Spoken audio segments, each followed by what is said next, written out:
Medical doctor हैं, medicine से आपका ताल्लुक है, स्पिरिचुअलिटी की तरफ आप कैसे आ गए? ये मशहूर था कि डॉक्टर साहब की ड्यूटी में इजराइल नहीं आता। तब मेरा ये एलोपैथी का इल्म जो था, जो बड़ी मेहनत से सीखा भी और कर भी रहा था और अपने मरीजों पे अप्लाई भी करता था, उसके पास मेरे लिए कोई शिफा नहीं थी, कोई इलाज नहीं था, मेरे दर्द का दरमा नहीं था। उन्होंने कार्ड दिया कि ये पैगाम शिफा आप भी आगे बांटते रहिएगा। मैंने हंस के कहा जी कि इजाज़त है?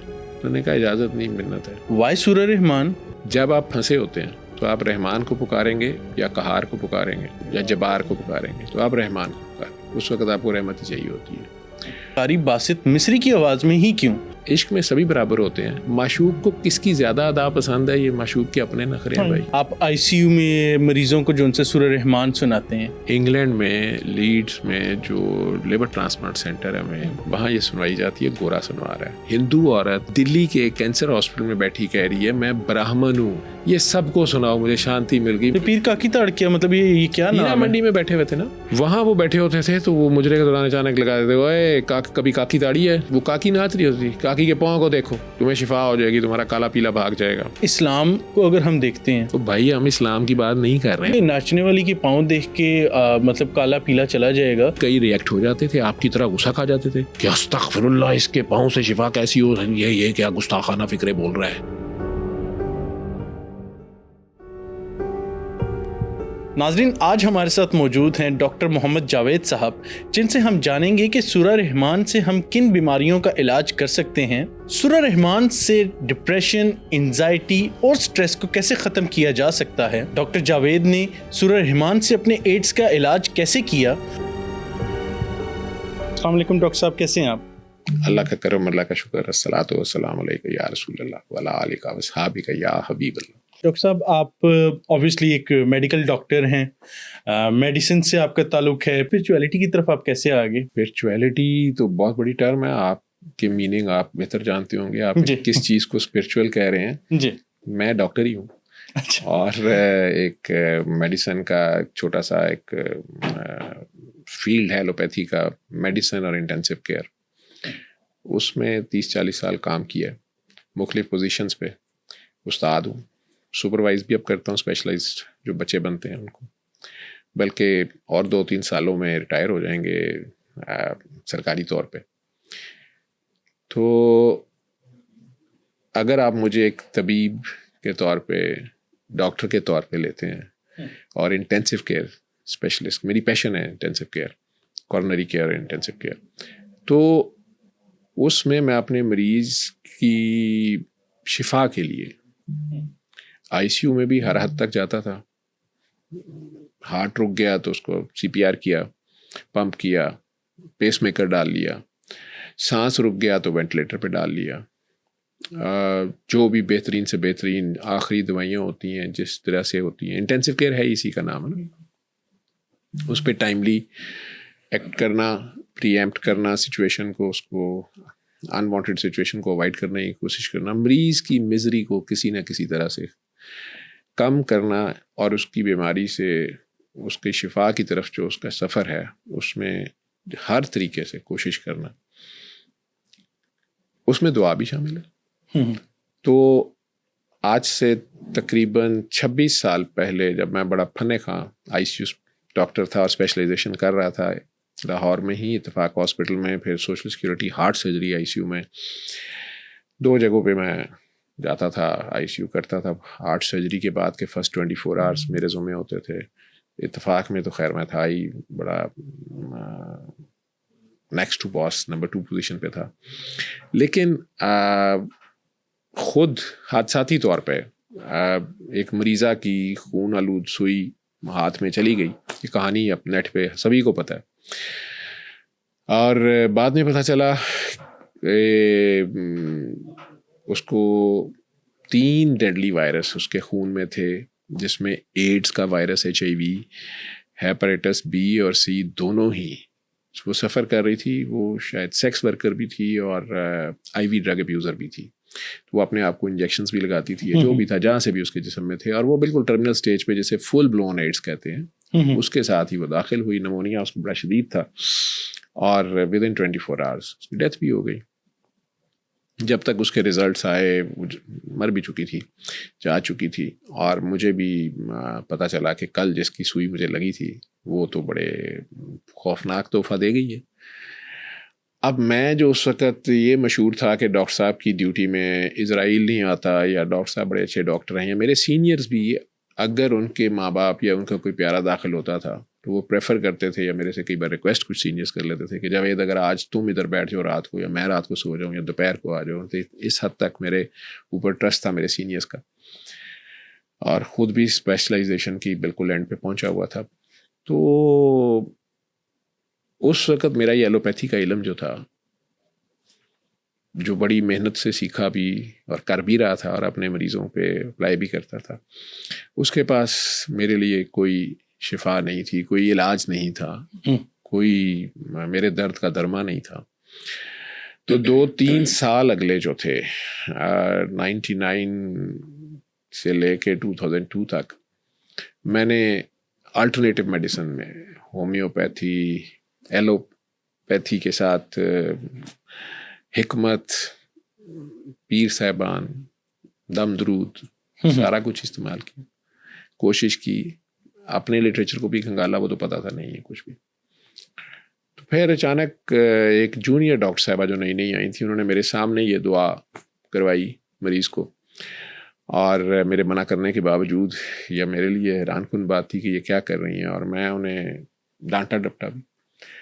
वो अड़ी रही कि सर आप अपने मरीज़ों पे ये अप्लाई करके देख लें। मेरा तो उन्हें पता ही नहीं था। तो मैंने सूरा रहमान कारी बासित मिस्री की आवाज़ में कैसेट में, उस वक़्त कैसेट्स होती थी, कैसेट में एक साइड पे सूरा यासीन और एक साइड पे सूरा रहमान की किरात, वो ऑलरेडी मेरे घर में भी थी, मैं भी कई बार सुनता था, लगाता भी था, लेकिन एक तरीका इलाज के तौर पे नहीं, एक मजहबी कह लें, शौक़ कह लें, इबादत कह लें। कुरान सुनना भी इबादत है, अल्लाह का हुक्म है, जब मेरा कलाम पढ़ा जाए उसे तवज्जो और यकसुई से सुनो, एक की तरफ पेश होकर। मुमकिन है कि तुम पे रहमतें निछावर कर दी जाएं, और फिर चुपके चुपके दिल ही दिल में या बावज़े बुलंद अपने रब को पुकार, तो रहमत रहमान ही करता है। तो वो घर में लगती भी थी कभी कभार, लेकिन इस तरह तरीका इलाज के तौर पे नहीं। तो मैंने आईसीयू में लगानी शुरू कर दी। सर यहाँ पर ना एक सवाल जो कि अमूमन लोगों के दिमाग में भी आता होगा, वाई सूरा रहमान एंड साथ ये कि कारी बासित मिस्री की आवाज़ में ही क्यों? मतलब कुरान करीम पूरी मतलब कोड ऑफ लाइफ हर शिफा है, हर एक, तो सिर्फ स्पेसिफिकली सूरा रहमान ही क्यों? कोई और सूरा भी हो सकती है, और इसको मतलब आइडेंटिफाई आप कैसे करके कह सकते हैं कि जी सूरा रहमान से ही शिफा होनी है, किसी और सूरा से नहीं, और इसी को सुने, इतनी दफ़ा सुने?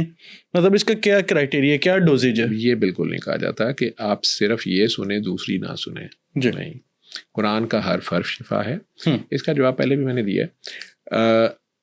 जब आप फंसे होते हैं तो आप रहमान को पुकारेंगे या कहार को पुकारेंगे या जबार को पुकारेंगे, तो आप रहमान को पुकारेंगे। उस वक्त आपको रहमत ही चाहिए होती है, और अल्लाह खुद ही कह रहा है, अल्लाह कह लो, रहमान कह लो, एक ही, बाकी किसी सिफाती नाम के साथ उसने ये बात नहीं की है, ठीक है।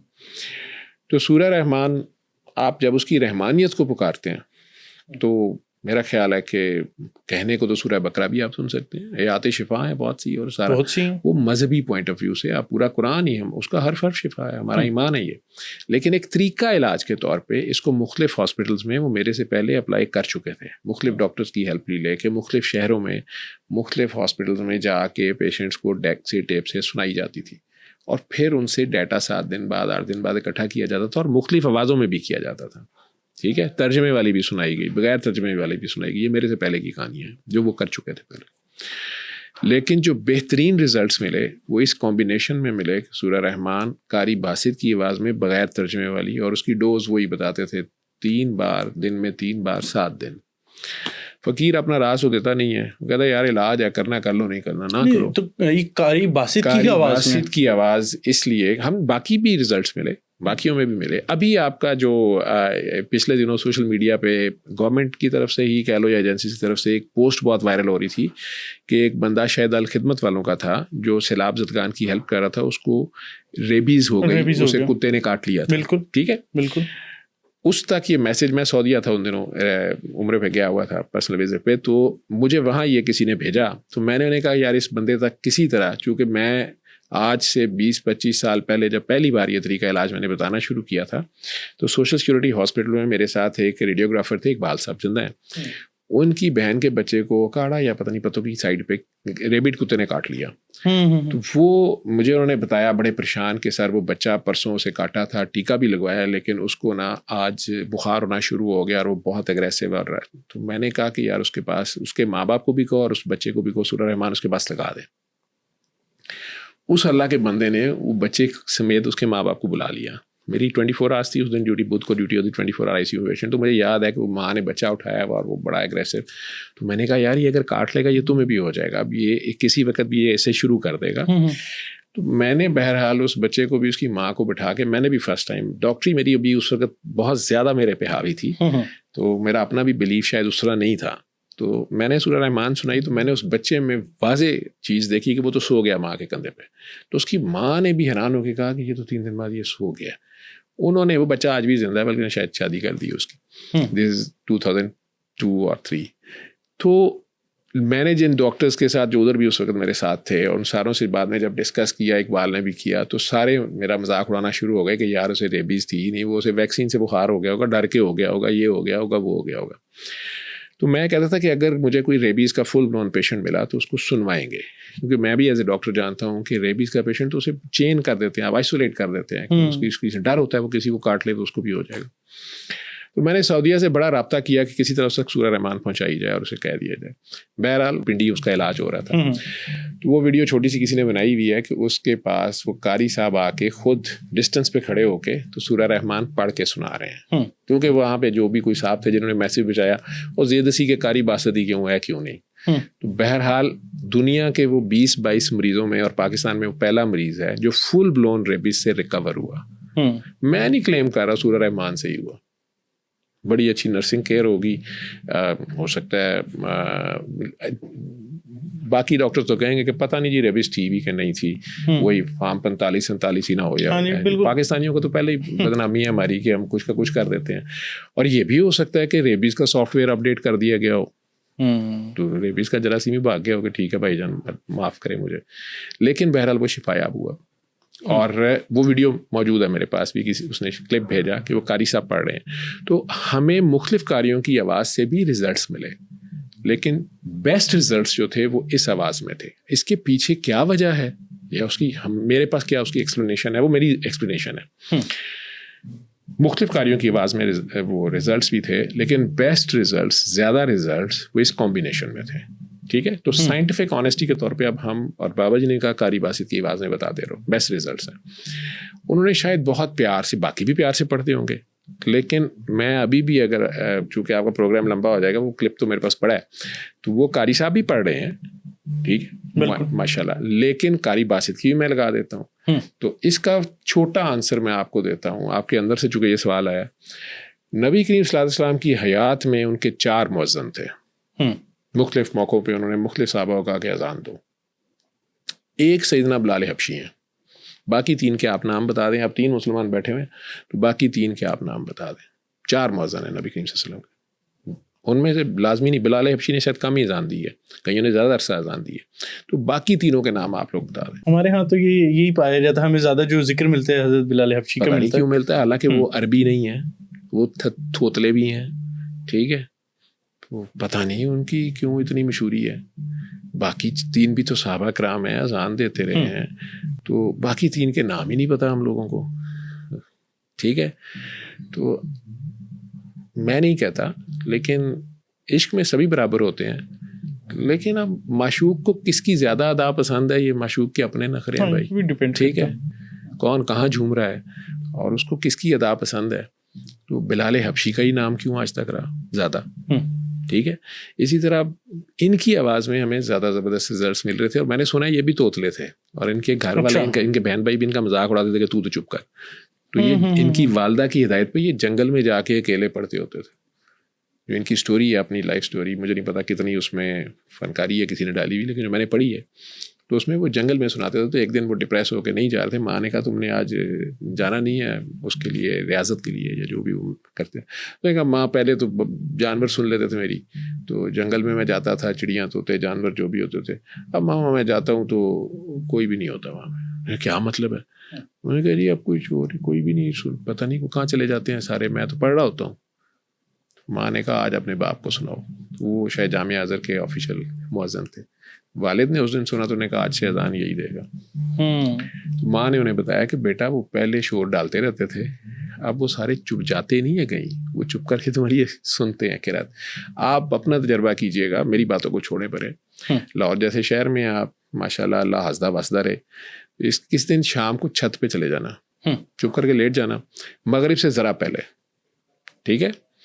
कई दिन तजर्बा करना। एक तो ये देखोगे आप सीखोगे कि मगरिब से ज़रा पहले सारे परिंदे एक साइड पे जा रहे होंगे। हाँ जी। ठीक है, जहाँ उनके आशियाने होंगे ज़्यादातर पानी की दरिया के करीब, नहर के करीब होते हैं, और वो सुबह सुबह निकले होते हैं अपने कामों पे, वापस एक डायरेक्शन में जा रहे होंगे। दूसरा आप नोट करना कि जो ही अजान होगी, ठीक है, जो ही फ़ज़ा में अजान बुलंद होगी, आसमान में आपको परिंदों में केओस नज़र आएगा, एकदम उन्हें अफरा तफरी पड़ जाएगी और वो करीबी तरीन दरख्त पे, खंबे पे, तार पे बैठने की कोशिश करेंगे और वो बैठ जाएंगे।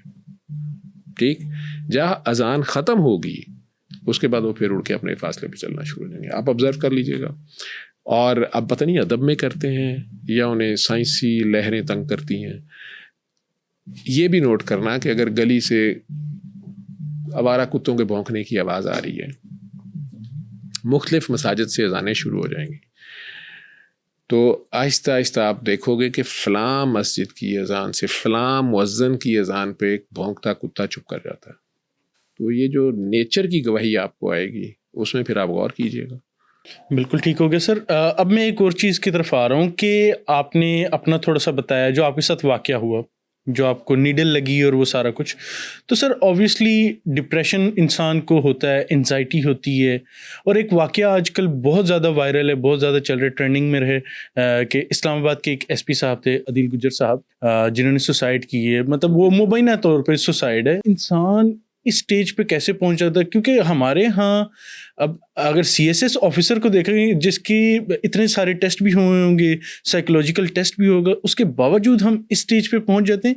ये क्या फील कर रहे होते हैं? तो अपनी मिसाल के तौर पे अगर मैं बैठा हूँ, कल को मेरे ऊपर ये सिचुएशन आ जाती है, तो मैं खुद को सूरह रहमान की तरफ कैसे ले जा सकता हूँ? अपना क्योर, अपना ट्रीटमेंट कैसे कर सकता हूँ डिप्रेशन का? मीडिया में रिपोर्ट हुआ है कि उन्होंने सुसाइड की है जी, ठीक है। मैंने पोस्ट मैंने भी शेयर की थी, तो मैंने उसकी कैप्शन लिखी थी कि पिस्तौल सिर्फ नेफे में नहीं चलता है। ठीक है, मेरे दिल में आई, ख्याल आया तो मैंने लिखी। ठीक, और आपको पता है कि पाकिस्तान में नेफे में पिस्तौल चल जाता है। ठीक है, और पाकिस्तान में एक ऐसा गैंगस्टर जो पाकिस्तान से भाग चुका है, उसे इंटरपोल गिरफ्तार कर लेती है, लेकिन उसको उसके दोस्त ही आके, उसको ऐसे दोस्त भी अल्लाह ने उसे दिए हैं कि जो पंजाब पुलिस पे हाथ डाल देते हैं। और पंजाब पुलिस, आपको पता है माशाल्लाह, पंजाब पुलिस को तो उनकी एक गोली नहीं लगती, लेकिन उनको अपना दोस्त ही मार देते हैं। ठीक है, तो पाकिस्तान में तो कुछ भी हो सकता है। इसलिए मुझे नहीं पता, अल्लाह अदील के अगले सफ़र में उसको आसानियाँ अता करे, उसके घर वालों को, उसकी बच्ची को अल्लाह और नबी करीम सल्लल्लाहु अलैहि वसल्लम अपनी ख़ास रहमत में रखें और सब्र की तौफीक दें। दुनिया में आपने देखा बड़े बड़े कामयाब लोग सुसाइड कर लेते हैं। तो जिस वक़्त आप अल्लाह से हट जाते हैं और गैर अल्लाह में फंस जाते हैं, ठीक है, आप जितना अल्लाह से दूर जाते जाएंगे, अपने सोर्स ऑफ एनर्जी से दूर जाते जाएंगे, आप एनर्जी लेस होते जाएंगे। आपके पास फेक एनर्जीज तो बहुत सी होंगी, लेकिन वो जो आपकी असल रूह की एनर्जी है वो अल्लाह है। उससे जब भी आप अपने फोकस से, अपने ऑर्बिट से निकल जाएंगे, तो खलाओं में सवाए अंधेरे हैं और सर्दी है, मुर्दा ठंडा होता है, बिल्कुल हरारत जिंदगी है। ठीक है, तो जिस वक़्त वो जज्बे ख़त्म हो जाएंगे ज़िंदा रहने के, उसमें आप ये इंतहाई कदम भी उठा सकते हैं।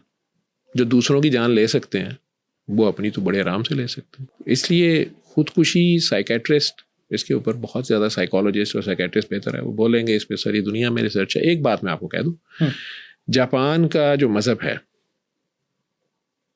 वहाँ खुदकुशी हलाल है, कानूनी तौर पे अलाउड है, उसे कहते हैं हाराकारी।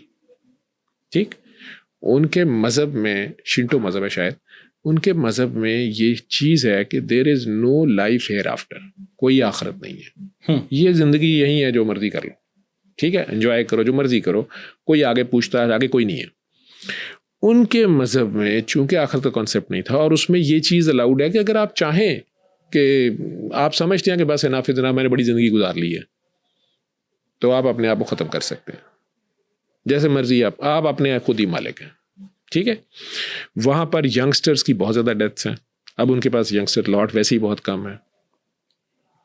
अब वो अपने रिलीजन में ये चीज़ लाना चाह रहे हैं, उन्हें एडमिट किया है कि ये लाइफ एयर आफ्टर का जब तक कॉन्सेप्ट नहीं होगा तो बंदा डिप्रेस और मायूस होगा किसी भी डिफ़िकल्ट सिचुएशन में। ठीक है, उसके ऊपर कोई जुल्म हो गया है, किसी ने उसको बिल्कुल ही जिच कर दिया है, तो उसको अगर ये भी उम्मीद नहीं बचती कि यार चलो यहाँ नहीं तो आगे तो कोई है और वहाँ ज़रूर इंसाफ मिलेगा, तो वो उस डिप्रेशन में भी अपने आप को मार लेता है, या खुद अपना कोई उसके फेलियर्स हैं, ठीक है, और वो सिर्फ अपनी डेस्टिनी का खुद ही अपने आप को मालिक समझ रहा है और सारा कुछ समझ रहा है, और वो समझता है इनफ इज़ इनफ।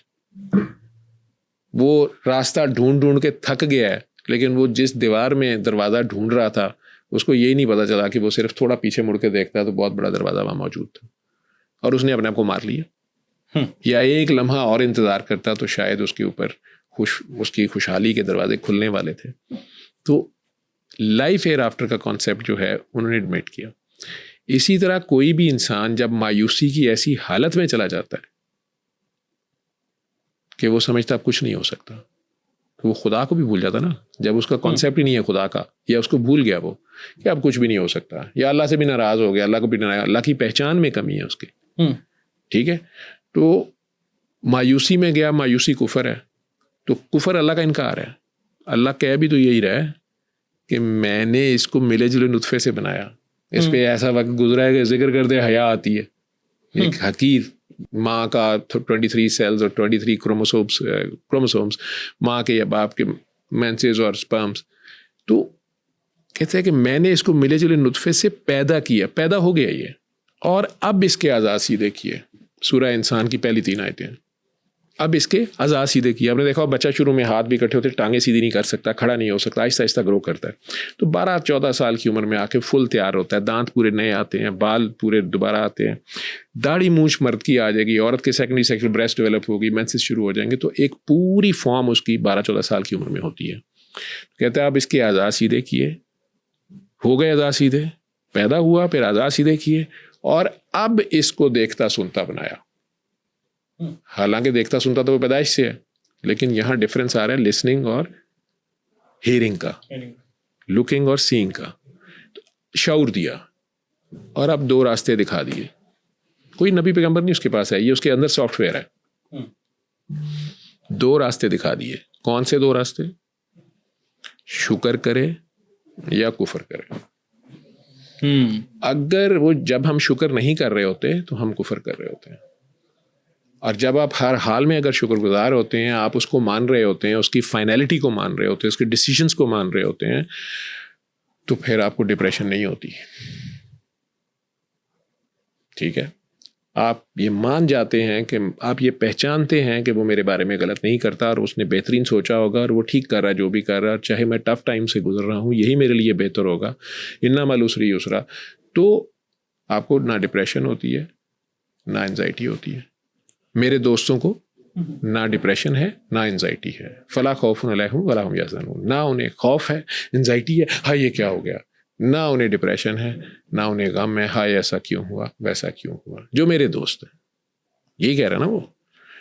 तो जो औलिया अल्लाह हैं उनमें आपको डिप्रेशन नहीं मिलेगा। दोस्ती क्या है? दोस्ती इतनी है, हम क्या, हमारी क्या औकात है उससे दोस्ती करनी। लेकिन टोटल उसके आगे जो सरेंडर्ड है, जो उसके सामने खुद को ज़ीरो समझते हैं, लेकिन जो इस दुनिया में फ़िरौन बन जाते हैं, फन्ने खां बन जाते हैं, वो जितनी मर्जी हाइट पे चले जाएं, उन्हें डीप इनसाइड पता होता है कि मैं कुछ नहीं हूँ। तो जब एक फ़िरौन को उससे बड़ा फ़िरौन आगे टकरा जाता है, या मूसा टकरा जाता है, हर फ़िरौन का कोई मूसा है, ये भी अल्लाह का निज़ाम है, तो नतीजा कुछ भी निकल सकता है। हमारे आसपास पे तो मखलूक जालिम है ना, इस पॉइंट पे ले आती है। अब हूँ नो, मतलब कहा जा रहा था कि जिस तरह आदिल साहब ने कोई कॉल सुनी है कि वो इस जोन में चले गए, हमारे आसपास रहने वाले लोग भी तो इतने जालिम हैं कि इस पॉइंट पर ले आते हैं। सर, सवाल का आखिरी पहलू ये भी था कि कॉन्टीन्यूसली सूरह रहमान सुनने से क्या वो वाला स्टेमिना भी बिल्ड हो जाता है कि हम डिप्रेशन की तरफ जाएं ना? मतलब यहाँ सिर्फ ये होता है ना कि बीमारियाँ सिर्फ करें, ये डिप्रेशन भी तो एक बीमारी है, एंजाइटी भी एक बीमारी है। तो क्या इसको अगर आप बीमार नहीं भी हैं तो भी इसको सुने ताकि इन बीमारियों को लगने से बच सके? बिल्कुल। अगर आप दिन में 3 बार नहीं सुन सकते तो कम से कम 1 बार सुन लें, 20-21 मिनट की रात है, और 7 दिन मुसलसल सुने, ठीक है। 8वें दिन अपने आप से पूछेंगे आपको इसमें से क्या मिला। मैं कुछ नहीं बताऊंगा, हर इंसान का अपना एक्सपीरियंस होगा। और पानी बाद में लें, आंखें बंद करें, प्यार से 3 बार अल्लाह के, और वो पानी भी पी लें। पानी का जायका भी आप ही जानेंगे कि क्यों फ़र्क हो गया। अगर आपके दिल में गुस्सा और नफ़रत होगी, नहीं माफ़ कर रहे होंगे, आपको पानी का टेस्ट और लगेगा। जो ही आप जिस दिन माफ़ करेंगे, दिल से दुआ देंगे किसी को, आपको पानी का टेस्ट डिफरेंट लगेगा, आप ही को लगेगा, आपकी पूरी बॉडी में डिफरेंस होगा। और जिस दिन आप उसके आगे पेश हो गए, हुजूरी हासिल हो गई, वो फीलिंग ही और है। आँख गीली हो जाती है, बदन लरज उठता है, थोड़ा खौफ सा भी आता है, दिल धड़क उठता है, आँखों से आंसू जारी हो जाते हैं। ये हकीकी हिदायत है, नसीबे वालों को मिलती। अच्छा सर, एक और भी एतराज़ है जो मुनकरीन है, मैं उनके एतराज़ की तरफ थोड़ा सा आऊँगा कि मिसाल के तौर पे एक एक्सपेरिमेंट है, आंखों पे कपड़ा बांध दिया और पेशेंट को बोला आपको अब सांप काटेगा और हम चेक करेंगे कि आपके साथ क्या बॉडी में रिएक्शन होता है, और सांप की जगह उसके पाँव में सुई चुभा दी और वो पेशेंट डेथ होगी उसकी। अब इसी तरह से जो आप क्योर करें, सूरह रहमान इतना फीड कर दिए पेशेंट के माइंड में, आप उससे ठीक होंगे आप सुना रहे हैं तो ऑटोमेटिकली आपका जो वो, हाँ जी, आप उसको सोच इस तरह से रहे कि मैं इसी से ठीक होऊंगा। उम्मीद दे दी ना, उम्मीद दे दी। हाँ, तो क्या आप ये तो आप फीड करें, इतना ही आप मेडिसिन से कर लें जो कि इफेक्टिवली बॉडी के अंदर जाके कोई काम भी करेगी। ये इतराज़ जो मुनकरीन करते हैं, मैं उनकी बात को कोट कर रहा हूँ कि कोई ये ना समझे कि मैं अपनी तरफ से ये चीज़ को ऐड कर रहा हूँ। मुनकरीन जो हैं, अगर वो ये कहते हैं कि एक मरीज की आंख पे पट्टी बांध के उसको कहा जाए कि तुम्हें डेथ देने लगे हैं या तुम्हें जहर का टीका लगाने लगे हैं या सांप काटने लगा है, और फिर उसको पानी की सिरिंज लगा दें, ठीक है, और वो मर जाएगा। और मुनकरीन ये क्योंकि वो मेंटली समझ रहा है और उसने यकीन कर लिया, आपकी जो थ्योरी है या किसी की भी ये थ्योरी है कि यार ये सुई लगेगी तो ये तो जहर ही है और मैंने मरना है, और उसकी बॉडी में बहरहाल एंडोर्फिन्स और वो सारी जो भी एक्सक्रीशंस होंगी तो शायद उसके अंदर खौफ है ना, उसके अंदर खौफ है, तो वो मर जाएगा, ठीक है, उसका हार्ट रुक जाएगा या रिएक्शन आ जाएगा। ऐसे मुनकरीन से मैं चाहूँगा कि पहले वो एक तजर्बा करवा दें कि वो अगर वो समझते हैं कि ऐसी कन्विक्शन होती है तो वो खुली आंखों से, पूरी कन्विक्शन से वो कहें कि चाहे सांप है मैं नहीं मरूंगा, तो वो कटवा लें उससे, और सोचें कि नहीं मुझे खाली वैसे ही कांटा लगा है, और अपनी कन्विक्शन से बच जाएं उस सांप से। कन्विक्शन ऑपोजिट साइड में भी काम करनी चाहिए ना, कि नहीं भाई मैं नहीं मरूंगा। तो ये हज़रत खालिद बिन वलीद ने ये करके दिखाया है या हुआ है उनसे, जो वो कहते हैं कि यार अगर मौत ही आनी होती तो मेरे जिस्म पे 900 ज़ख्म ना होते जंगों में, मैं इतनी जंगों में लड़ा हूँ लेकिन शहीद नहीं हुआ। और इसी चक्कर में उन्होंने एक बार चैलेंज के ऊपर जहर भी खा लिया, नहीं मरे, ठीक, क्योंकि उनकी ये कन्विक्शन थी कि अगर मेरी मौत नहीं आई तो इस जहर से भी नहीं आएगी, ठीक है, जो उन्हें ऑफर किया गया एक शहर की फतह करने में। तो ये अगर किसी को ये कह दिया जाए कि यार अल्लाह है, ठीक है, क्योंकि मैं तो ये नॉन मुस्लिम्स को भी दे रहा हूँ, मुझे नॉन मुस्लिम्स भी बड़े अच्छे रिजल्ट्स हैं, ये बिलीफ से भी आगे है, ठीक है, नॉन बिलीवर लेकिन वो इलाज पे तैयार हो जाए। अच्छा सर, ये जो आपका तरीका है, आप आईसीयू में मरीजों को जो उनसे सूरह रहमान सुनाते हैं, तो ये आजकल के जो बाकी डॉक्टर्स हैं ये सिर्फ आप ही कर रहे हैं, आपके जूनियर्स भी, आप अपने जूनियर डॉक्टर से भी करवाते हैं? सीनियर्स भी कर लेते हैं। लाहौर में बहरिया टाउन हॉस्पिटल में कोविड के डेज़ में तो फिर बड़ों ने किया, ये कोरोना के डेज़ में बहरिया टाउन के आईसीयू में लगती थी। डॉक्टर आसिम राना अभी भी वहीं होंगे, हेड थे, उन्होंने इस पे पेपर भी लिखा है और वो छपा भी है। उन्होंने अपने पेशेंट्स पे सुनवाई। फिर हमारे लोगों में एक्सेप्टेंस ज़रा मुश्किल है। पेपर्स मैंने भी 1-2 लिखने की कोशिश की, उन्होंने कहा नहीं जी ये निकाल दें बीच में से, बल्कि अपने ही हॉस्पिटल के एथिकल कमेटी होती है, रिव्यू बोर्ड होता है, उनके ऑब्जेक्शंस राइट फ्रॉम स्टार्ट ऐसे थे कि जी नहीं इस पर रिलीजियस का कोई ऑब्जेक्शन ना आ जाए, कोई फटाई ना हो जाए, कोई ये खौफ भी है ना इस मुल्क में। इंग्लैंड में लीड्स में जो लिवर ट्रांसप्लांट सेंटर है में, वहाँ पे एक आईसीयू है, उसका नाम है गॉड्स आईसीयू। वहाँ ये सुनवाई जाती है, गोरा सुनवा रहा है, एनेस्थेटिस्ट हेड है जो वहाँ का। मैं वही पूछना चाह रहा था कि ये तो देखें मैंने जो पहले बात की कि पेशेंट की ना मेंटल हेल्थ के ऊपर या समझ लें कि फेथ के ऊपर भी डिपेंड कर रहा होता है कि वो मुसलमान है, सूरह रहमान सुन रहे, वो बोलेगा कि आपको मेरे, अगर आप चैनल पे मसमस सीलर्स पे जाएंगे, जो वीडियोस पड़ी हैं उसमें नॉन मुस्लिम्स भी हैं। हिंदू औरत दिल्ली के कैंसर हॉस्पिटल में बैठी कह रही है मैं ब्राह्मण हूँ। हिंदुओं में ब्राह्मण जो होता है ना, वो हमारे भाभीियों की तरह, मतलब वो दूसरों को मुसलमान नहीं समझता या वो दूसरों को हिंदू ही नहीं समझता, कट्टर होता है। तो वो कह रही है मैं ब्राह्मण हूँ, मैं भूल गई मैं ब्राह्मण हूँ, ये सबको सुनाओ, मुझे शांति मिल गई, मेरी दर्द जो किसी टीके से नहीं जा रही थी, मेरी दर्द ठीक हो गई, ये सबको सुनाओ, इस तरह बोल रही है। और जिस मुसलमान लड़की ने, जो उनके साथ कैंसर की दूसरी पेशेंट थी, जिसने उन्हें ये ऑफ़र किया कि आप इसे सुने, वही साथ वीडियो बना रही है, वो बड़ी भी है उसकी। नहीं तो कोई पेशेंट को अगर आप सुनाने जा रहे हैं तो उसका तो आगे से वो भी हो सकता है कि वो बोले कि नहीं मैं मिसाल, तो ज़बरदस्ती नहीं है, इसमें कोई ज़बरदस्ती नहीं है। हमारे आईसीयू में, सर्विसेज आईसीयू में आप हेडफोन्स में सुनाते हैं? कई पेशेंट्स होते थे, नहीं वो आंखें नहीं बंद करते थे, वो कहते मैंने नहीं करनी आंखें बंद। हम तो उसमें लाउड सिस्टम पे सुनाते थे, लेकिन कई बार हम उसे हेडफोन्स पे भी ऐसा तो नहीं। अभी मिसाल के तौर पे अगर लेट्स से कि हम इंडिया में रह रहे हैं, किसी और कंट्री में रह रहे हैं, तो हेडफोन से सुन लेगा ना। स्पीकर में, मैं कहना ये चाह रहा हूँ कि स्पीकर में लगा हुआ है, उनका कोई मंत्र लग गए हैं, कुछ भी है, उनकी किताब का चल पड़े या बाइबल की कोई वर्सेस चल पड़ी हैं, तो आई थिंक लाइक कि मैं नहीं सुनना चाह रहा, मैं मरीज हूँ, मैं बेड पे लेटा हूँ, लाउड स्पीकर में लगे, मैं नहीं सुनना चाहता हूँ। हैंड फ्री से कर दी जाती है, हैंड फ्री अगर ऐसा किसी के लिए ये है कि जो खुशी से इसको सुने, जो खुशी से सुने, या अगर वो बेहोश है, मरीज बेहोश है, कॉमा में आया, उसका फेथ तो अभी नहीं है वहाँ पे, कोई भी उसको तो नहीं पता ना कि ये मुझे क्या सुनवाने लगे हैं, लेकिन उसके घर वाले, नियर एंड डियर वंस, अगर अलाउ करते हैं और खुद ही सुनाते हैं, वो पास फोन रख देते हैं, सुनाते हैं। तो अगर वो ऐसी बीमारी है, ये ऐसी स्टेज है जहाँ पे डॉक्टर्स का सर्टिफाइड है, यानी अमेरिका से कुछ पेशेंट्स, 1-2 की वीडियोस पड़ी हैं टेस्टिमोनीज, तो उन्हें वहाँ कह दिया गया कि कैंसर की अब ये लास्ट स्टेज, हमने ऑपरेट भी कर लिया, कीमो भी दे दी, अब ये दोबारा आ गया है और आपके सारी बॉडी में, ब्रेन से लेके हर जगह फैल गया, अब वी कांट डू एनीथिंग, और आपके पास 2-3 माह है, ठीक है। वो पेशेंट यहाँ आ जाता है और मैं बल्कि मिलने से भी इनकार कर दिया उसको कि यार आप खुद सुने ना, मुझे क्यों मिलना, मेरा तो इसमें कोई कमाल नहीं है। हाँ, अलबत्ता अपनी गलती देख लें कि आप किसको माफ़ नहीं कर रही या कौन आपको माफ़ नहीं कर रहा। और उन्होंने बाद में पिक कर लिया कि उन्हें कौन नहीं माफ़ कर रहा, जो उनकी गलती है। बड़ी अच्छी, उन्होंने वो टेलीफोन कॉल पे मुझे सारी नरेट कर रही हैं ठीक होने के बाद। 2019 में वो आई और मैंने मिलने से इनकार कर दिया कि आप खुद करें, और 2023 में शायद मुझे फ़ोन करके कह रही हैं कि डॉक्टर साहब आप तो नहीं मिले थे, मैं ज़िंदा हूँ और कैंसर फ्री हूँ। और मुझे अमेरिका में जॉन हॉपकिंस जैसे हॉस्पिटल के लोग मुझे कहते हैं कि मिरेकल पेशेंट मेरा नाम रखा हुआ है। और वो शुरू में 3-3 माह के बाद, फिर 6-6 माह के बाद उनका पेट स्कैन भी करते रहे कि कैंसर कहाँ चला गया, बुला के उन्हें इन्वेस्टिगेट करते रहे कि आपने किया क्या है, आपने, उनके पास सारा डाटा था उसका और उसमें ग्रॉस चेंज थी, ठीक है। लेकिन उन्हें याद आ गया कि उन्होंने अपनी आंटी के साथ जो बदतमीज़ी की थी पब्लिकली, और उन्हें जलील किया था कोई उनकी हेल्प करते हुए, उन्हें कर्जा देते हुए या जो भी था, वो शायद उनकी सास भी थी या खाला थी।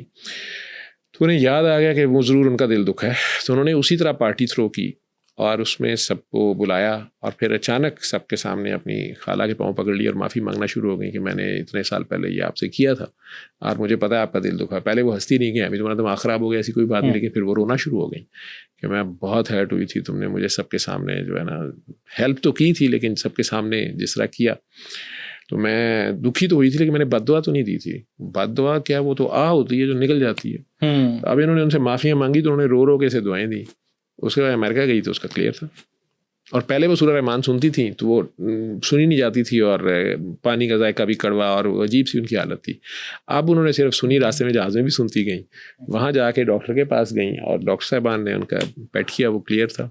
वो माने ही नहीं, वो कहते रहे कि आप बैठें, आप बताएं आपने क्या खाया, कोई नई चीज़ है, हम उसे रिसर्च में शामिल करें। तो बड़ी अच्छी बात है कि स्टेज 4 कैंसर जो इससे पहले ऑपरेट भी हो चुका है, रेडिएट हो चुका है, कीमो लग चुकी है, और अब वो रिकरेंस के साथ पेट स्कैन प्रूवन ब्रेन में मेट्स के साथ वो बंदा एकदम से सारा पेट नेगेटिव हो जाता है। तो डॉक्टर्स ने तो उसको देखना था, तो उन्हें बुला के करते रहे स्कैन वैन। उन्होंने उन्हें बताया कि मैंने सूरह रहमान सुनी है, इससे ठीक हुई है। अच्छा सर, देखें कोई भी अगर मेडिसिन है, क्योंकि आप डॉक्टर इस चीज़ को समझते हैं कि कोई भी मेडिसिन है, आप उसको चेक करते हैं उसकी, आप या कोई भी अगर इलाज आया है तो आप उसकी सक्सेस रेशो देखते हैं। मिसाल है लिवर ट्रांसप्लांट 75% हमारी सक्सेस रेशो है, इस तरह से लोग क्लेम करते हैं, कोई भी डॉक्टर क्लेम करेगा।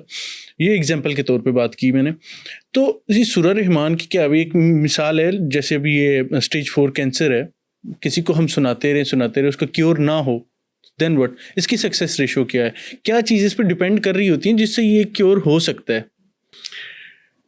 वो कुछ चीज़ें मैंने मेंशन की हैं कि अगर वो इंसान अपने आप को अल्लाह के आगे ज़ीरो कर दे, सरेंडर कर दे, सूरह रहमान नहीं, सूरह रहमान वाले के आगे पेश हो जाए, उसकी रहमानियत को पुकारे, लेकिन अपना दिल साफ कर ले, वो सबको माफ़ कर दे और अपनी गलतियों पे भी शर्मिंदा हो के बस उसके आगे पेश हो जाए। तो ये 2 चीज़ें अगर वो मेन करता है, अपना दिल भी साफ़ करता है, दूसरों को भी माफ़ करता है, दुआ कर देता है उनके लिए, खुद भी रहम करना शुरू कर देता है और अपनी गलतियों पे भी शर्मिंदा हो जाता है, तौबा कर लेता है। तौबा का पहला स्टेप शर्मिंदगी है। तो अल्लाह करीम के लिए तो कुछ मुश्किल नहीं है। आपके अंदर ही वो सॉफ्टवेयर होता है जो आपको रिफॉर्मेट कर सकता है। वायरस इसमें से नहीं आप सारा रिफॉर्मेट कर लेते मोबाइल से, ठीक है? तो जिसने आपको बनाया वो आपको रिफॉर्मेट तो कर सकता है ना सारा। आप पेश तो हो ना उसके आगे। अब मेरा फ़ोन ख़राब हो गया, मुझे नहीं ठीक करना आता, तो मैं कंपनी से रब्ता अगर करूँ यहाँ बैठा हुआ, तो वो यही कहते हैं ना कि हमें एक्सेस दें, अपना डाटा ज़रा हमारे वाले करें, जो कुछ है इसमें, ठीक है? करना पड़ेगा ना, करना पड़ेगा। और उसके बाद वो वहाँ बैठे ठीक कर देते हैं कि नहीं? कर देते हैं ना। तो इसमें 450 ऐप है, मुझे इसमें से 50 भी नहीं इस्तेमाल करनी आती, ना मुझे इनका पता है। ये किसने बनाया? इंसान ने। ये किसके अंदर से आया? इंसान के अंदर से, ठीक है? मेरे अंदर कितनी ऐप्स हैं मुझे खुद नहीं पता, मुझे अपनी पहचान ही नहीं है। जब तक मुझे अपनी पहचान नहीं होगी, मुझे अपने मालिक खालिक की, अपने बनाने वाले की क्या पहचान होगी? तो अगर मैं सिर्फ इतना ही पहचान लूँ कि उसके आगे हार मान जाऊँ और ख़ुद को ज़ीरो कर दूँ, फंस गया हूँ ना, गलती कर दी, बच्चे ने फंस गया, गलती कर दी, माँ के पास आ जाता है, सारे कपड़े ईद वाले दिन ही ख़राब करके, जो भी करके, माँ फिर नहला धुला के दुनिया में साबित कर देती है कि मेरा पुत्र तो शहजादा है, ठीक है? तो वो जो 70 माओं से ज़्यादा प्यार करता है, कर सकता है। जहाँ तक आप बात कर रहे हैं कि क्या रेशो है, क्या है, जब मैं सर्विसेज के ICU में था, गंदम की गोली के जो जहरीली गोली, अब तो गवर्नमेंट ने बड़ा अच्छा कि कुछ स्टेप्स लिए, इतनी फ्रीली अवेलेबल नहीं है। हमारे पास बहुत ज़्यादा पेशेंट आता था और डॉक्टर्स को हमने एक सर्वे किया हुआ है, हमारे पास वो डाटा पड़ा है, वो छापा नहीं गया, कि लाहौर के बहुत से सीनियर डॉक्टर्स से लेके जूनियर डॉक्टर्स तक, majority main tertiary care hospitals, emergency department run करने वाले, उन्हें ये तक नहीं पता था, उन्होंने ये बॉदर ही नहीं किया कि इस गोली के अंदर केमिकल क्या है, ये इफेक्ट कैसे करती है। ये सबको पता था कि इसका कोई एंटीडोट दुनिया में नहीं है, और हैरिसन जैसी किताब लिखती है 100% मोर्टेलिटी, यानी इसके 100 के 100 मरीज़ खाएंगे, 100 के 100 मर जाएंगे, कोई ऐसी चीज़ नहीं जिससे ये बचेगा, ठीक है? प्रोफेसर हफीज़ खान साहब म्यो के, हम में से कईयों के उस्ताद, उन्होंने इस पर रिसर्च करके उस वक्त बताया या थोड़ी दौड़ धूप की, तो मैं भी उन्हीं दिनों यही तलाश कर रहा था कि पेशेंट्स आते थे ICU में भी मर जाते थे विदिन 24 आवर्स, तो मुझे ये होता था इसमें है क्या। सब ये कहते गंदम की गोली, लेकिन सूरह रहमान से पहले, ये इलाज से पहले मैं यहाँ तक पहुँचा कि ये एलुमिनियम फास्फाइड है। हफीज़ साहब की शफकत से और कुछ 1-2 केमिकल कंपनियों से बात करने से, और इससे फास्जीन गैस इवॉल्व होती है, ये स्टमक में जाते साथ ही एरोमेटिक है, इसके फ्यूम्स जो हैं वो आपके खून में जहाँ जहाँ खून की नालियाँ उनमें सोजिश कर देते हैं, एंडोथीलियम को पढ़ते हैं और हार्ट को पढ़ते हैं। तो विद इन 24 आवर्स तो मरीज़ बातें करता करता वॉमिटिंग करता है, उसके पूरे जिस्म में एसिड पैदा होना शुरू होता है, किडनीज भी फेल हो जाती है, हार्ट ही फेल हो जाता है और ब्लड प्रेशर बैठ जाता है, 24 घंटे के अंदर वो मर जाता है। तो इसका एंटीडोट जहर का त्रियाक नहीं है, ये बेसिकली वॉर गैस थी। ये अमेरिकन ने वियतनाम में यूज़ की थी, जब उनके खिलाफ वियतनामी अपने मुल्क के लिए गुरीला वार कर रहे थे, खेतों में छुपे हुए थे, वहाँ से अटैक करते थे, जिसने अफगानियों ने अपने मुल्क का दिफा किया। तो इनके पास कोई हल नहीं था फिर, तो ये फिर ऊपर से बॉम्ब ऐसे गिराते थे गैस के, वो खेतों में ही बेचारे वो फ्यूम्स के साथ ही उनकी डेथ हो जाती थी। कोई ह्यूमन राइट्स तो आपको पता है ना, सिर्फ उनके लिए, हमारे लिए तो नहीं है। तो वो उस वक्त ये वार गैस के तौर पे यूज़ की, फिर काफ़ी खर्चा आया होगा, फिर उन्होंने इसको एंटी रोडेंट के तौर पे एक टैबलेट बना दी कि जी गला जहाँ स्टोर करना है, गंदम स्टोर करनी, चावल स्टोर करने, उसमें ये गोली रख दी जाती थी कपड़े में, तो इसकी हवा गैस जो भी उसमें बंद जगह पे निकलती थी, तो अगर चूहा वहाँ पहुँचा और उसको खाने की कोशिश करता है, तो ये स्टमक के एसिड के साथ मिलते साथ ही वो एवेपोरेट करते थे उसके फ्यूम्स, और वो चूहा या वो जो भी रोडेंट्स होते थे उनकी डेथ हो जाती है। तो ये यूज़ तो इसलिए होती है, लेकिन पाकिस्तान में, इंडिया में, ईरान में, हमारे मुल्कों में आराम से 5 रुपए की काउंटर से मिल जाती थी, पंसारी की दुकान से, ठीक है। किसान को तो मिलती थी, लेकिन आपके अम्मी अबू नहीं मान रहे, जहाँ वो शादी आप करना चाह रही है, या वो ही नहीं मान रही, या उसके अम्मी अबू नहीं मान रहे, तो बच्चों का आसान हाल ये है कि वो अपनी तरफ से थ्रेट करने के लिए खा लेते थे कि शायद हमारी बात मान जाएंगे, लेकिन 24 आवर्स के अंदर अंदर अम्मी माने ना माने वो चले जाते थे। ये बहुत ज़्यादा था। खामन बदतमीज़ है, मारा है उसने, या कोई भी थे, तो खुदकुशी के लिए बड़ी यूज़ हो रही थी। हमारे आईसीयू में ये पेशेंट्स आ रहे थे, उनका हार्ट बंद होता था, सांस बंद होता था, वेंटिलेटर पे डाला जाता था, जिस तरह पूरी दुनिया के आईसीयूज़ में किया जाता है। पूरी दुनिया में इंडिया वालों ने रिपोर्ट किए हुए थे कि हमारे पास 11% शायद पेशेंट बचे, कुछ स्टडीज़ थी। बांग्लादेश वालों ने 9% लिखा हुआ था। किताब तो कह रही थी कि 100 के 100% मर जाते हैं। जो बचे उनके बारे में लिखा हुआ था। ईरान वालों ने भी शायद 19% रिपोर्ट की। तो कुछ कुछ उन्होंने मैयज़ लिखी हुई थी कि फ़ौरन ऑयल पिला दिया जाए, कोई कहता है कोकोनट ऑयल, कोई कहता है जैतून का तेल पिला दिया जाए। ऑयल से ये होगा कि वो गोली एवेपोरेट नहीं करेगी ऑयल में ना, पानी में तो करेगी, उसमें नहीं करेगी। ये टीके यूज़ किए जाए, ये किया जाए, लेकिन कोई हल नहीं था। हाई मॉर्टेलिटी और विद इन 24 आवर्स थी। हमने इनमें ऐसे ऐसे पेशेंट आए 2008 से 2013 तक, 5 साल में तकरीबन 130-31 पेशेंट्स थे। 112 बचे, वेंटिलेटर्स पे रहे, डायलिसिस हुए, CPR मल्टीपल टाइम्स हुए, हार्ट मल्टीपल टाइम्स रुका, बिजली के शॉक दिए गए, सारा कुछ किया गया। तो मेडिकल केयर भी फुल हुई। उसके साथ सूरह रहमान सुनाई जाती थी। अगर मरीज शुरू में होश में आता तो उसे कहते अल्लाह से सॉरी कर ले, सबको माफ़ कर दे और इसको सुन ले। कुछ उस वक्त कहते मैंने नहीं सुननी, मैंने नहीं माफ़ करना। वो तो विद इन 24 आवर्स जाते थे। एक बाप और बेटी आए थे जिन्होंने गलती से खा ली, पता नहीं कैसे उन्होंने खा ली। उन्होंने अल्लाह के आगे रो रो कर, अगले दिन ईद भी थी, वो बहुत जल्दी रिकवर किए, ठीक है। लेकिन जो ओवरऑल ज़्यादा पेशेंट्स थे वो अरेस्ट में चले गए, वेंटिलेटर्स पे चले गए, सारा कुछ हुआ। उनमें से 81% अगर सरवाइव करके अपने पैरों पे चल के गए, आज भी उनमें से बहुत से जिंदा हैं। एक एक्सप्रेस न्यूज़ वाला लड़का था, उसका भाई था, उसने उस पर कॉलम भी डॉन में शायद उसने लिखा था, a doctor who prescribes Quranic verses करके, डॉन में आधे सफ़े का पेज उसने लिख मारा था। शुरू में तो मेरे से लड़ पड़ा था कि ये आप क्या कर रहे हैं। तो हमने कहा तुम्हारे सामने ही कर रहे हैं, अगर तुम्हें दिल मानता है तो सुना रहे हैं। हम वेंटिलेटर भी लगा दिया है, हार्ट भी उसका दोबारा चल पड़ा है, सारा कुछ कर दिया है। अगर दिल मानता है तो उसको 7 दिन सुनवाओ, हेडफोन से सुना लो, फ़ोन पास रख लो, बाकी तुम्हारी मर्जी है। तो जिस तरह यूजली लड़के करते हैं यंगस्टर्स को, मैं मीडिया से हूँ, मैं आप लोगों को, आप दम दरूद कर रहे हैं, बम दरूद कर रहे हैं, मैं जी हम जो कर रहे हैं आपके सामने ही कर रहे हैं। आपका दिल मानता है तो ये करो। मुझे ये बताओ कि क्या मैंने इस पेशेंट का CPR करते हुए देर की है? जब जूँ ही ICU में आया, हमने इसे वेंटिलेटर पे डालने में कोई देर की है? जो हम कर सकते हैं तुम्हारे सामने ही कर रहे थे। पाकिस्तान में तो सारे ही अंदर आ जाते हैं ना, ICU तो हाँ बिल्कुल मछली मंडी है। वो 81% जो सर्वाइव किए, अगर हमने उसको छुपाने की कोशिश की गई तो हमें सख्ती से कहा गया कि आप ये लिखें कि गुड नर्सिंग केयर सर्विसेज अस्पताल, सरकारी अस्पताल में, ठीक है। उससे जहाँ एक नर्स 8-10 मरीजों पे होती थी और इंटरनेशनली एक बेड पे, ICU के एक बेड पे तकरीबन 2-3 नर्सेज की, रेस्पिरेटरी थेरेपिस्ट की और मल्टीपल की ड्यूटी होती है। हमारे पास अमला ही 4 थे, स्वीपर एक था जो 24 घंटों में एक बार आता था। तो वहाँ क्या नर्सिंग केयर हो रही होगी और क्या। तो उन्होंने कहा नहीं आप अपनी तारीफ़ करें कि आप लोगों ने इतनी अच्छी नर्सिंग केयर की। फिर दुनिया वो भी हमें जूते मारती। तो हम ये कहते कि भाई हमें लिखना पड़ेगा कि हमने एडिशनल ये एक चीज़ की है, यहाँ सूरह रहमान सुनवाई है, और उसमें 81% बचे। बहुत बड़ा डेटा था, नहीं छापा गया, ठीक है। बल्कि वो फाइलें ही बाद में गायब कर दी। अच्छा, फाइलें गायब हो गई। वो जी अस्पताल से रद्दी बेच दी जाती है ना, ज़्यादा देर रखा नहीं जाता। तो मेरा तो मसला नहीं है ना, मैंने इसमें से कोई पेटेंट तो नहीं कराना। मैं तो कह रहा हूँ कोई कर ले, नॉन मुस्लिम कर ले, या मैंने इसमें से पैसे तो नहीं लेने। मैं तो खुद ठीक हुआ, तो मैं कह रहा हूँ आप आगे कर लें, ठीक है, कोई कर ले, ठीक। जहाँ तक आप डाटे की बात, वैसे स्टैटिस्टिक्स में ना ये बिकनीज की तरह की होती हैं। What they conceal is more important than what they reveal. तो देखें, जो एक बंदा कैंसर का पेशेंट है, एड्स का पेशेंट है, या जहर की गोली गलती से या सुसाइड से खा ली है, उसके बच्चे ने खा ली है, वो ठीक हो जाता है, उसके लिए 100% है रिजल्ट, ठीक है। वो तो कहेगा 100% रिजल्ट है। 100 में से 99 ठीक हो जाते हैं, हम कहेंगे 99% रिजल्ट है। लेकिन वो जो एक ठीक नहीं होगा, वो और उसके घर वाले कहेंगे 0% रिजल्ट है। उनके लिए 0% है, भाड़ में जाए 99 लोग ठीक हुए हैं, उनका बंदा तो नहीं ठीक हुआ। ठीक है, तो मेरा डाटा तो सारा का सारा सामने पड़ा है नेट के ऊपर, और मैंने कोई चूहों पे या बंदरों पे तजर्बे नहीं किए। मैंने इंसानों को ऑफ़र किया, इंसानों ने अपनी खुशी से सुनी है। उनमें हाजी भी हैं, उनमें तोहफे भी हैं, उनमें नेक भी हैं, उनमें बद भी हैं, उनमें शोबिज़ वाले भी हैं, उनमें सियासतदान भी हैं, उनमें फन्ने खान भी हैं। ठीक है,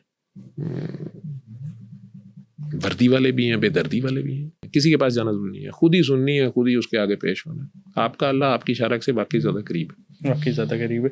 सर बात कर रहा था कि मेरा दिमाग एक जगह पे फंसा हुआ। डिस्कशन के दौरान आपने जिक्र किया सैयद मखदूम सफदर अली बुखारी साहब का। बाबा जी, बाबा जी आपके बाबा जी फरमा गए 2005। आपने आई गेस के जिक्र उन्हीं को पीर काकी ताड़ उन्हीं के बारे में आपने कहा था। जी, उनका खुशनूद अली खान साहब जिंदा हैं और ज़िया शाहिद साहब चले गए जी। तो इन दोनों ने NNI वालों ने उनका नाम रखा, उनके खिलाफ कॉलम्स भी लिखे।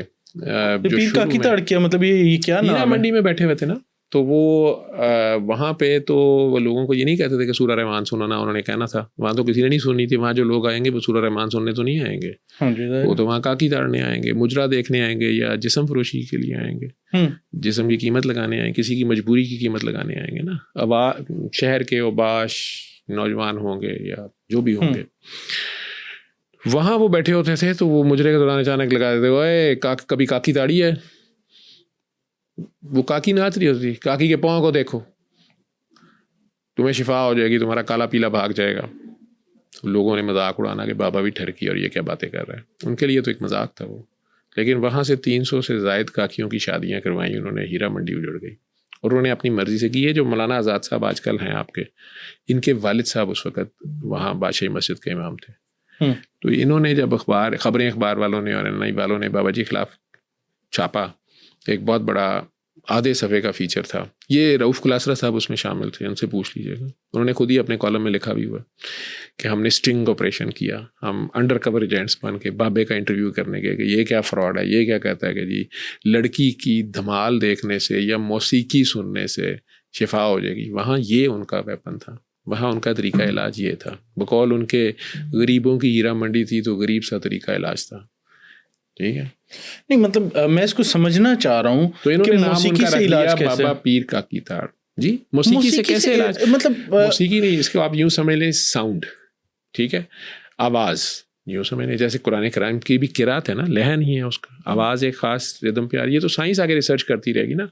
अब अमेरिका में उन्होंने बहुत बड़ा एक दी साउंड हेल्थ के नाम से एक बहुत बड़ा रिसर्च सेंटर कायम कर लिया NHS ने, और उसमें उन्होंने सारे न्यूरो साइंटिस्ट हैं, PhD स्कॉलर्स हैं, जो मुख्तलिफ आवाज़ों के साथ हीलिंग पे तजर्बा कर रहे हैं, म्यूज़िक पे कर रहे हैं।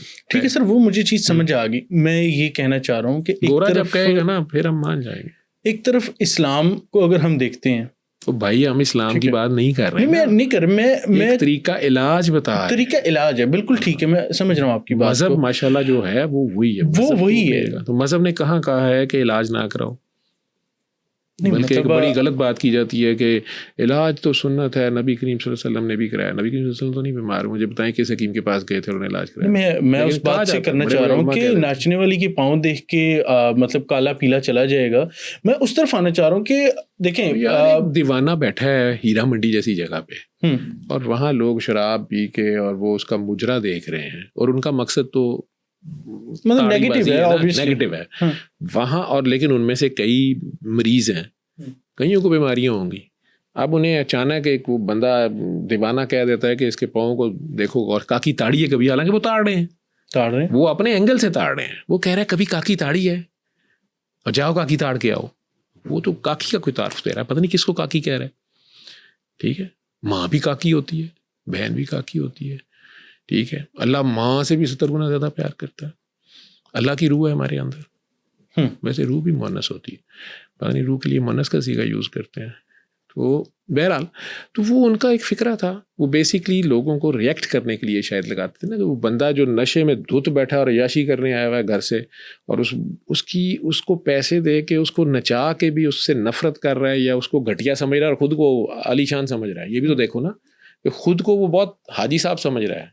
वो कंजरी है, हालांकि उसको नचाने वाला उससे बड़ा कंजर है।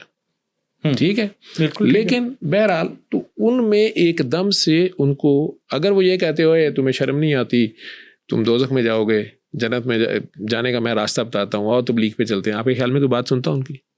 वहाँ पे वो लोग थे जो मस्जिद से भागे हुए थे, ना मस्जिद जाना चाहते थे, ना मौलवी के पास बैठना चाहते थे। वहाँ अगर तारक जमील साहब जाके बैठे होते उन्होंने फटाफट कौन उस कोठे पे जाता, ठीक है। तो उनमें उन्हीं जैसा बन के बाबा एक बैठा हुआ है, और बात भी इस तरह ही कर रहा है कि लड़के हंस रहे हैं, आगे से मजाक उड़ा रहे हैं, लेकिन उनमें से कई रिएक्ट हो जाते थे, आपकी तरह गुस्सा खा जाते थे कि अस्तगफिरुल्लाह, इसके पाँव से शिफा कैसी हो, ये क्या गुस्ताखाना फिक्रे बोल रहा है, ठीक है। अचानक इस्लाम जाग जाता था उनके अंदर से, खुदा याद आ जाता था। तो बड़ी बात है अगर किसी तीफी बट बिल्ला ट्रक्का वाला मीदा गुजर जो भी होते हैं, माइयों गुजर को उस कोठे पे खुदा याद आ जाए, अचानक लर्ज उठे वो, तो यू टर्न तो आ गया उसकी जिंदगी में। किसी को जाना उसने इस्लामाबाद था, वो अपने जोर में ठोकर से ठोकर लगी और वो साहिवाल तक निकल गया और समझ रहा है कि माईवाल के पास जा रहा है। वहाँ से अचानक ख्याल आया कि यार पलट, तेरा ध्यान किधर है। वहाँ से यू टर्न लेता है। इस्लामाबाद फ़ौरन तो नहीं आ जाएगा, लेकिन यू टर्न आ गया ना, तो जब वो ठोकर पे पहुंचेगा ना जहाँ उसे ठोकर लगी थी, तो उसे याद आएगा वो इधर से तो लेफ्ट टर्न करना था, ठीक है। हालांकि वो सराते मुस्तकीम समझता हुआ अपनी गर्दन की अकड़ में नहर के साथ साथ सीधा मुल्तान रोड पे निकल गया था, सीधे रास्ते पे। लेफ्ट तो गंदा रास्ता होता है, हालांकि बोर्ड भी लगा हुआ था कि लेफ्ट पे मोटरवे है, इस्लामाबाद बाएं हाथ से आता है। अब वो वापस आया तो उसे पता चला कि बाएं हाथ से भी इस्लामाबाद आ जाता है, ठीक है। तो अगर अब मोटरवे पे चढ़ेगा तो अभी भी लिखा होगा इस्लामाबाद 375 किलोमीटर, लेकिन अगर चलता जाएगा तो आ ही जाएगा। लेकिन उसे यू टर्न दिलवाए कौन, ठीक है। जो मस्जिद से बाहर वाला है, मस्जिद छोड़ के निकल गया, ठीक है। और आपको पता है कि ऐसी जगहों पे यूजुअली माशरे के बिगड़े तिगड़े लोग आते हैं, फन्ने खां गर्दन में सरिया है।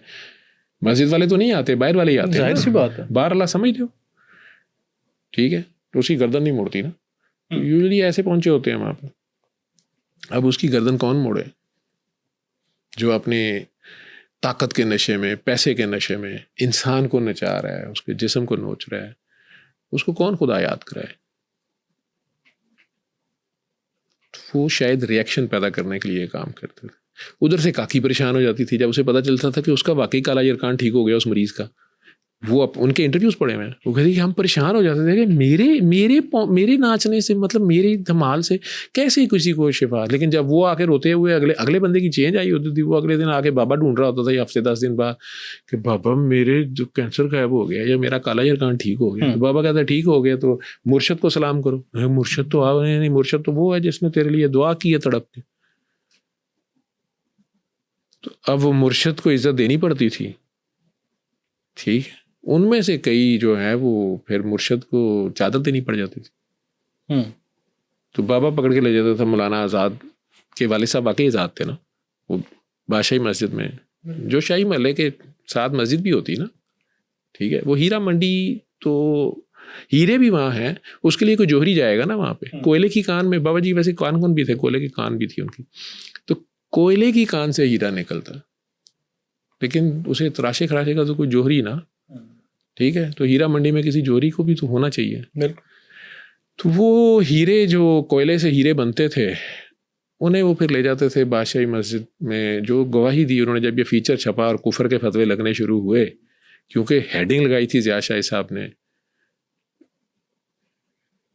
लाहौर की हीरा मंडी में कंजरियों का पीर ऑफ कंजर शरीफ, काकी ताड़। तो बाबा जी ने फिर इस नाम से उसके अखबार में कॉलम लिखते होते थे, पीर काकी ताड़। तो उस दिन अखबार की सर्कुलेशन 10,000 बढ़ जाती थी। बाबा कहते मैं तुम्हारी पेमेंट कर रहा हूँ, तूने मेरा 5 लाख का मुफ्त इश्तिहार लगाया था, जिनको मेरा नहीं पता था वो भी ढूंढते हुए अब आते हैं, तो अब मैं थोड़ी थोड़ी करके तेरी पेमेंट वापस कर रहा हूँ। तो उनकी वफात के बाद सर आपके, क्योंकि बाबा जी थे ऑब्वियसली, मेरे बाबा जी हजारों के बाबा जी ने प्यार से आपके दिल से निकलती थी उनके लिए। मैं पूछना ये चाह रहा था कि उनकी वफात के बाद मतलब ऑब्वियसली स्पिरिचुअल जर्नी कैसी रही, उनके जाने के बाद क्या ज़िंदगी में चेंज आया? क्या 2002 में मैं उन्हें मिला था, 2 दिसंबर पहली बार, 27वीं रमज़ान की थी जब उनके बुलाने पे उनके घर गया। और 2005 के फरवरी की 8 तारीख को इस दुनिया से पर्दा कर गए। इस बात को अब 20 साल से ज़्यादा हो गए। बहुत से लोग मेरे जैसे हज़ारों आगे बता रहे हैं और मेरे से बेहतर ही बता रहे होंगे। मैं तो ये कोविड के डेज़ में मुझे सोशल मीडिया पे ओपन आके मैंने बताना शुरू कर दिया। जब सोशल मीडिया के ऊपर लोगों ने खाना काबा की, वेटिकन की, गंगा जमुना के स्टार्ट की, सरस्वती की तस्वीरें उजाड़ लगाई कि जी यहाँ कोई बंदा ही नहीं है, और मजाक किए ऊपर लिखे कि अब जमजम से काबा धो लो, जमजम पियो ना और कोरोना को हरा दो। ये 5 साल पहले की बातें हैं। दुनिया भूल बड़ी जल्दी जाती है। और वेटिकन वाले होली वाटर से शिफा बांटे ना, और गंगा जमुना वाले सरस्वती से पानी से, गंगा जल से नहा लेना। तो नीचे माजरत खाना से रवैये थे लोगों के, और यंग जनरेशन परेशान हो रही थी इन बातों पे। तो तब मैंने ओपनली कहना शुरू किया था। स्टार्ट ही यहाँ से किया था, इंग्लिश में करता था यूट्यूब पे बैठ के, कि एक तो वेंटिलेटर्स के पास पीछे ना भागें। मैंने फरवरी में करना शुरू किया था। एक तो इस पेशेंट की वेंटिलेशन बहुत डिफ़िकल्ट होगी, दूसरा आइसोलेशन करें, क्वारंटाइन करें, और हर्बल रेमेडीज़ यूज़ करें, और डरें नहीं। डरने से आपकी बॉडी में जो हार्मोन स्क्रीट होंगे वो जल्दी डेथ करेंगे। तो सूरह रहमान पूरी दुनिया के आईसीयूज़ में लगा लें और 7 दिन बाद देख लें अपने पेशेंट्स पे रिजल्ट। ठीक है। ऐसे ऐसे लोग जो मुझे पहले मजाक करते थे, खुद एथिस्ट थे, बड़े बड़े अच्छे डॉक्टर्स, जब उन्हें हुआ, लाहौर के एक बहुत बड़े डॉक्टर हैं मेरे उस्तादों की तरह, जब उन्हें हुआ तो कुछ लोगों ने तारीफ़ की कि सर आप बड़े लकी, तो आप ठीक हो। दूसरी असल में आपने पेशेंट्स को, आपने भी सबको पहले स्टीरॉइड शुरू कर दी थी, एक्टेमरा शुरू कर दिया था, तो आप भी जल्दी ठीक हो। नहीं नहीं नहीं, मैं अब मुझे अल्लाह ने शिफा ठीक है। तो सुन लिया उन्होंने। अच्छा सर, एक चीज़ और है कि जो मर्द हैं, ख़वातीन की निस्बत मर्दों में हार्ट अटैक की शरह बढ़ती जा रही है, इसकी क्या वजह है? इसकी क्या कोई लॉजिकल रीज़न है इसके पीछे? मेडिकली तो ये है कि जो ख़वातीन होती हैं, इनके अंदर जो हार्मोन्स हैं, जब तक वो बेबी पैदा करने के काबिल होती हैं, उनके अंदर ईस्ट्रोजन, प्रोजेस्टेरॉन की जो भी मंथली साइकिल है और सारा कुछ है, अल्लाह की तरफ से उनको ये, अगर बेबी पैदा करने की पेन औरत बर्दाश्त करती है तो हार्ट अटैक की पेन भी बहुत ज़्यादा होती है। ठीक है। वो मर्द जो है उसको यंग एज में भी हार्ट अटैक हो सकता है अगर वो बेतदालियाँ करता है, और मुख्तलिफ वजूहात उसकी हैं। कई बार कोई भी वो वजह, रिस्क फैक्टर्स हैं, वो ना भी हो, मोटापा नहीं है, सिगरेट नहीं है, कोलेस्ट्रॉल भी ठीक है, स्टिल कई बार यंगस्टर्स को हो जाती है हार्ट अटैक। तो औरत का अगर वो हार्मोनल सिस्टम ठीक है और उसमें वो खुद से कोई OCPs नहीं ले रही और कॉन्ट्रासेप्टिव पिल्स यूज़ नहीं कर रही, हार्मोनल इम्बैलेंस खुद से क्रिएट नहीं कर रही है, प्रॉपर्टीज़ नहीं रखवाई, सारा कुछ, तो जब तक वो बेबी पैदा करने की एज तक है, उसके मीनोपॉज से पहले पहले उसमें हार्ट अटैक होने के या कॉरोनरी आर्टरी डिजीज़ होने के chances as compared to male बहुत कम है। मेल्स में वो ज़्यादा है रेशोज़ की, उनके हार्मोनल डिफरेंसेस की वजह से भी। लेकिन जब उसे मेनोपाज हो जाता है तो उसके बाद इक्वल रेशो है मेल या फीमेल की, और फिर वही लाइफस्टाइल, हेल्दी लाइफस्टाइल और बाकी रिस्क फैक्टर्स फिर दोनों के लिए इक्वल हैं।